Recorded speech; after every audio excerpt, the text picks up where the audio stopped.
Hello guys, magandang gabi sa lahat. Ayan, meron po tayong order. Ayan, customer ito from Tagum City, Davao del Norte. Ayan, so yung order niya po is yung 9,500 na package, okay? Sa 9,500 na package po, ito po yung makukuha ng customer natin from Tagum City. Ayan, so meron siyang Compass EW73. Ayan, so ito po yung outdoor extender niya, okay? Makikita nyo, ayan, Compass EW73.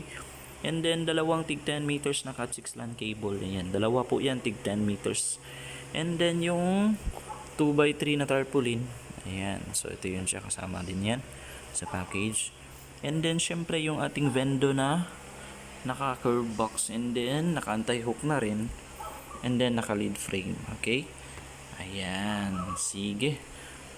Ayan, yung coin slot pala is tumatanggap ng ito, yung coin slot na to tumatanggap ito ng bago at saka lumang coins. Yan, kasama dyan yung 20 peso coin. Ayan, sige, try natin mag-connect dito sa Vendo ng customer natin from Tagum.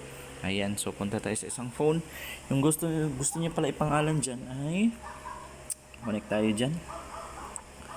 Okay, yung gusto niya ipangalan dyan is yung ayan, yung Tambay Hub Piso Wi-Fi. Ayan, click natin yung Tambay Hub Piso Wi-Fi. Ayan, so wait natin a few seconds. Siyempre magpa-pop up yan doon sa customer portal. Okay, and then click natin yung Vendo rates pala. Ayan, so ito yung default rates. Ayan, so pwede mo yung i-edit doon sa admin panel mismo ng Vendo. Okay, and then may tutorial ako kung paano yan baguhin, sir. Okay, click natin yung close. Ayan, if gusto na maghulog ng coins pala, ayan, click natin yung insert coin button. Okay, click natin yung insert coin. Ayan, then lalabas yung timer. Okay, diyan na maghuhulog. Hulog ako ng 20 peso coin. Ayan, meron yan siyang syempre meron yung music. Ayan, so ayan natin, hulog tayo ng 20 peso coin. Ayan, ayan, so 20 peso coin, and then yung lumang 10 peso coin. Ayan, and then sunod yung bagong 10 peso coin. Ayan, and then yung bagong 5 pesos na nagon. Ayan, and then yung 5 pesos na circle, yung bago. Okay, and then yung lumang 5 peso coin. Ayan, and then last one is yung bago at saka lumang 1 peso coin. Okay, dapat 57 yan. So hulog ko na tong dalawa.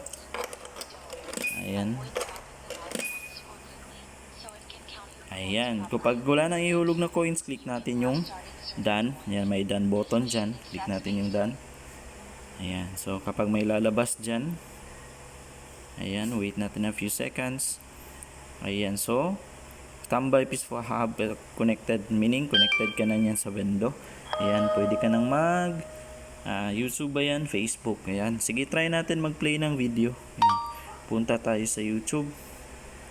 Ayan, play tayo ng isang video or dalawang video para makita ng customer natin na gumagana yung Vendo, and then walang problema. Okay, so ang gamit pala natin ngayon is yung ayan, pwede po yan. Ito yung source na internet connection natin. Ayan, yung SIM base po ang tawag dyan. Okay, ayan, sige, play tayo ng video. Ayan, play natin yan. Ayan,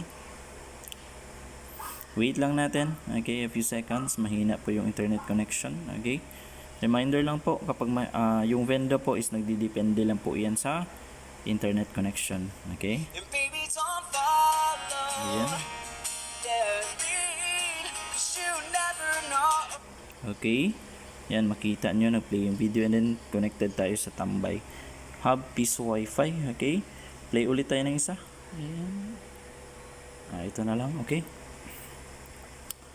ayan, wait natin a few seconds. Ayan, ayan, ayan, so makikita nyo.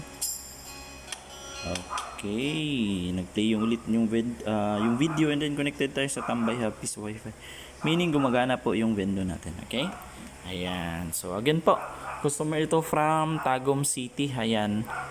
Yung order niya again is yung 9,500 na package. Okay? Ready na po ito for delivery bukas. And then, wala po akong charge sa delivery fee. Meaning, free delivery po yan. No hidden charges. Ayan. Kahit na sa Tagum City po yan. Meaning, wala po akong bayad sa delivery. Okay? Ayan. So, yung gusto nyo po pala magtanong regarding po sa mga packages natin, if ano yung mga gusto nyo malaman, ano yung complete details sa mga packages po, kindly contact nyo lang po sa page.